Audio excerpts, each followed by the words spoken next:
We're in a part of the cycle where people are getting short because their CTAs told them, remember, sell copper, sell silver, sell stocks, sell everything. I need to save money. That's what's going on right now.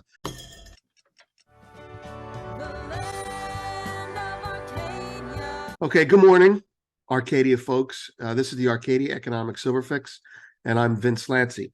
Took off last week. Thank you for your patience and your kind words. Okay, what are we going to talk about this week? Well, number 3 there, we're going to touch on the Wizard of Oz a little bit. Nothing in depth. I'm sure people know as much about it, if not more, than me and how it relates to silver. I want to touch on today a little Fed economy comment, because that's what's driving silver now. Physical demands or not rate hikes per se, not Fed policy, but the byproduct of Fed policy. So we're going to talk a little bit about that, a little bit of hand holding. Silver's lower. What's going on? I'll tell you what's going on, and what we're going to start looking for the next trade higher. And I don't have to blow smoke, up your rear end here. The bottom line is, if silver makes a low in this area between now and November, then it's making a significantly higher low than last year when they sold it down. And they're selling it down right now. So we'll get into that right now. First, the Fed economy, the Fed and the economy. So there are two prevailing economic things going on right now. The one that we're worried about is the one that people are acting on. And that is the Fed has raised rates enough. They should stop. And there's a delayed lag time, we'll call it, for this effect to hit the market. And the bond rates are up. Eventually, that's going to hit stocks. It's about bonds and stocks. And it translates heavily into silver, if you remember last year. So bond rates are 5%, 6%, 7%. At some point, the stock market looks at that and says, well, that's stupid. I'm going to put my money in bonds because I feel like the opportunity cost is there. And so you'll get the bond market. It may firm up, but that's not the point. The bond market rates stay high in general, and the stock market starts to come off. Now, that's probably going to happen. That's the bear thesis. And that's a guy named Michael Hartnett, Bank of America's hedge strategist, commentary. And he's pretty good. He's usually very early, but he's usually very right. Now, in anticipation, just like last year, CTAs, small funds, small macro funds will start to sell economically sensitive assets.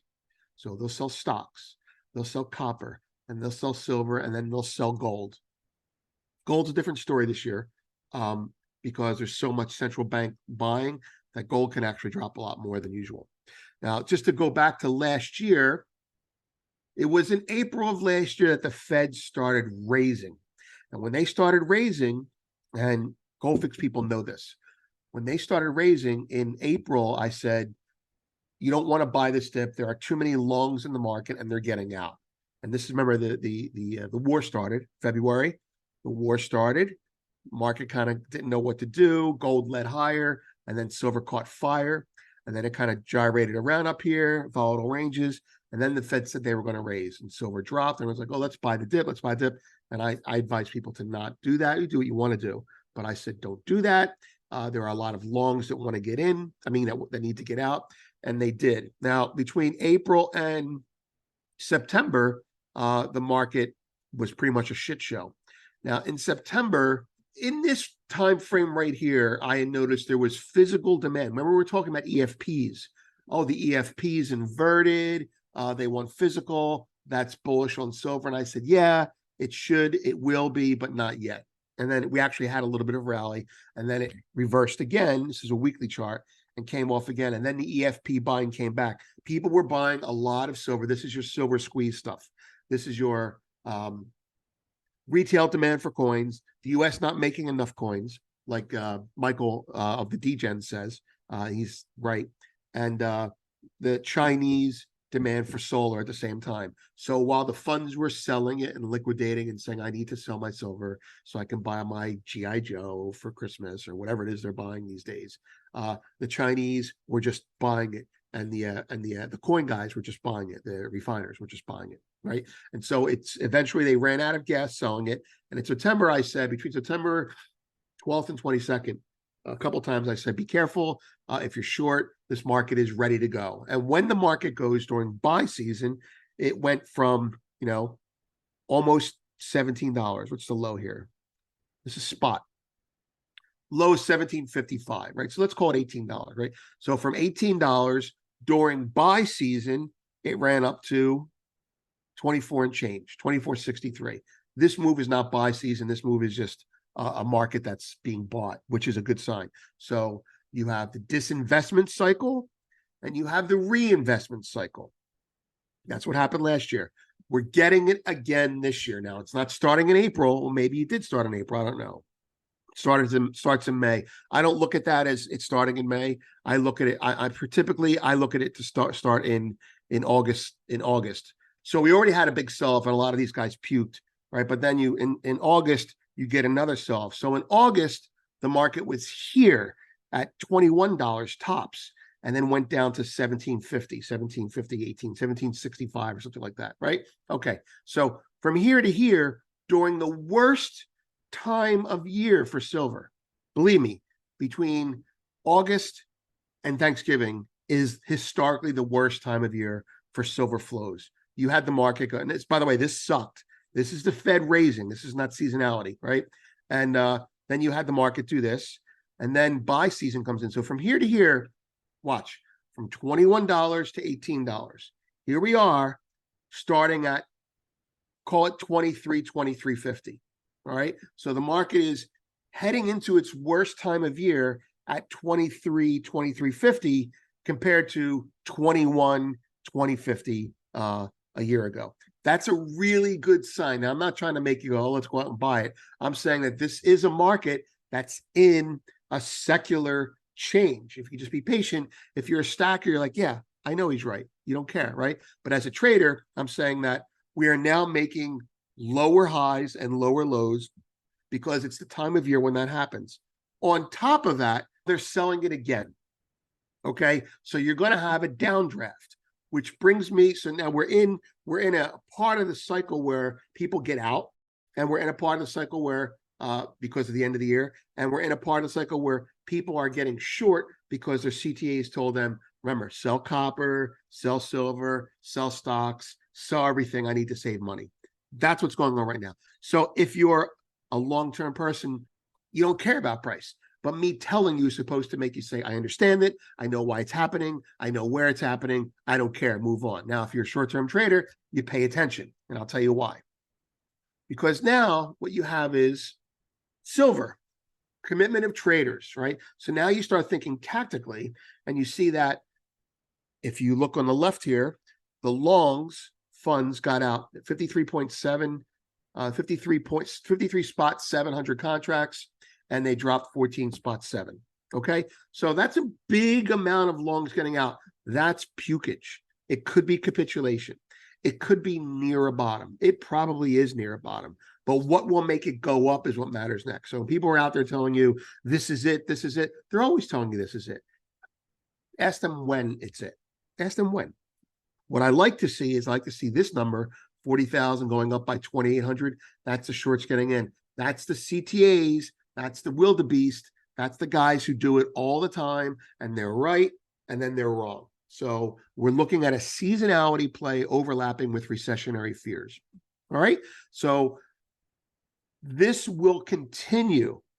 You should be patient and not care if you're a biased bull. If you're a biased bull and doesn't care, you don't care. But if you're a biased bull looking to buy, you should be patient, and you should look for this market to continue to have natural, organic selling, liquidation of longs all the way down, all the way through October, November, right? And if the market goes up during that time frame, all the better, because I know people are liquidating. It's sell season, so to speak. All right. But like last time, starting in April, when the Fed raised rates, the market took on more water. Now, we're not taking on more water this time, which is encouraging, meaning we're at $23. to $22.50, not $21 to, to $17.50. We're not doing that. So what I would say is you want to start looking at the market as the long speculators are done. They're licking their wounds, right? Some of them took profits, some of them licking wounds, and now the short speculators are getting in.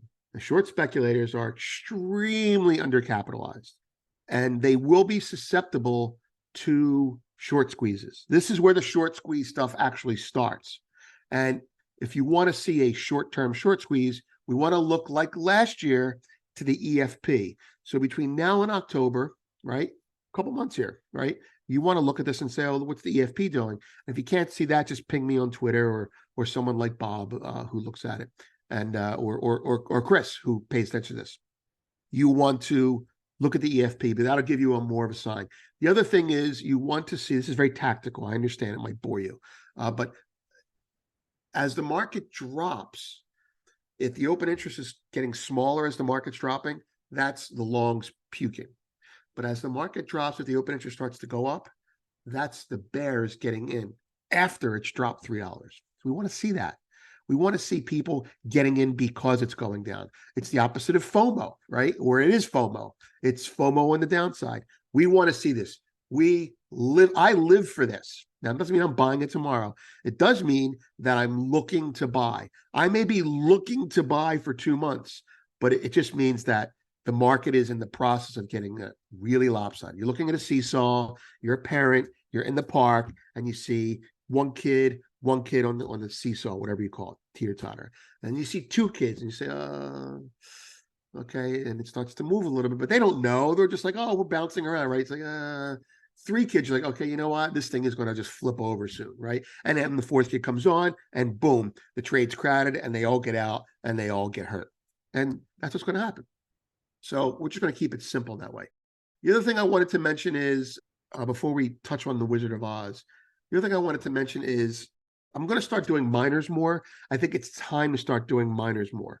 And I can help people, I think, throw a little bit of understanding on how I would pick minors or how I have picked minors and what to look for. They'll be discussed as well, fairly and evenly and objectively, because we're investing here.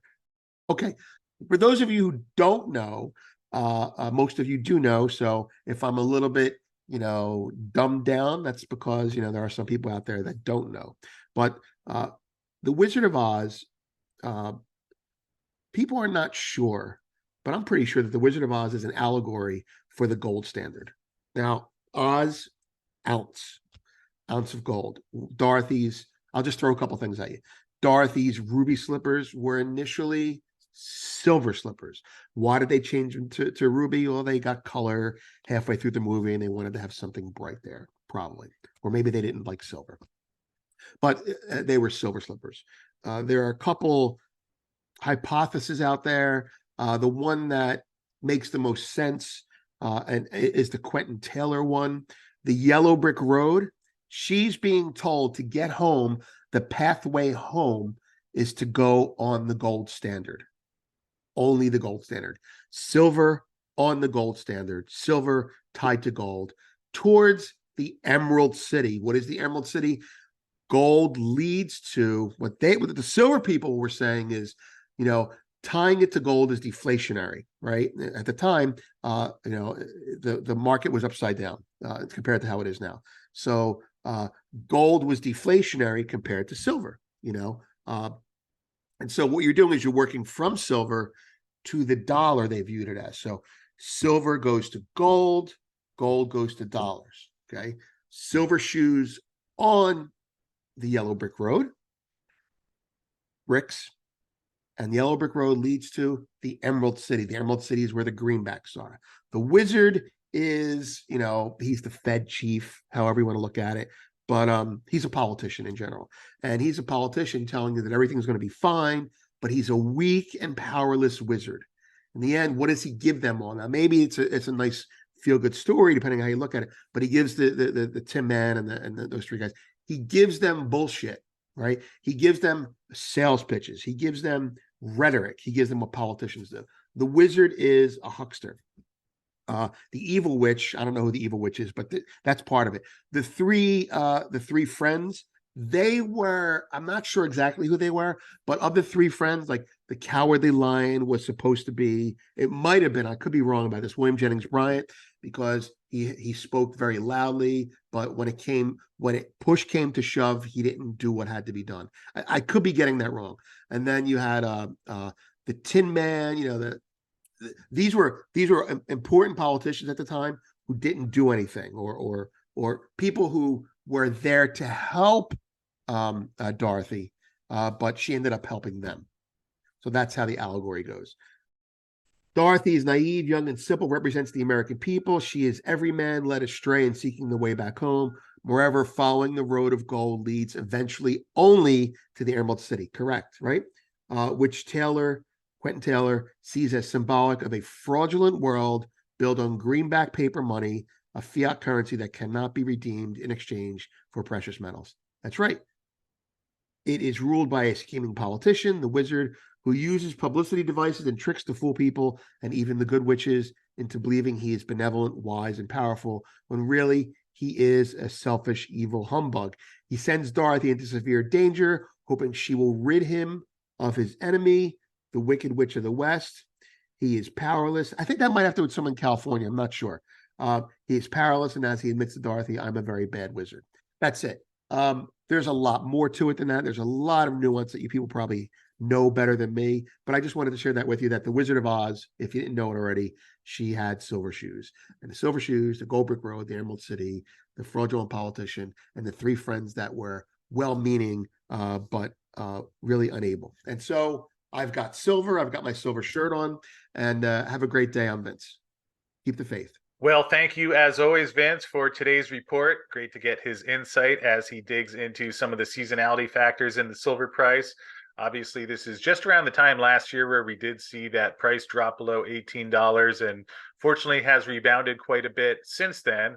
Obviously a bit off the highs, but one of the things that Vince touched on a little bit is that at least we do have that improved COT report, which now shows the banks as well getting long silver. One of the indicators that has generally been a good predictor of where things go in the short term. So we will keep an eye on that. And also, before we wrap up, would like to thank First Majestic Silver, who kindly brought us today's video.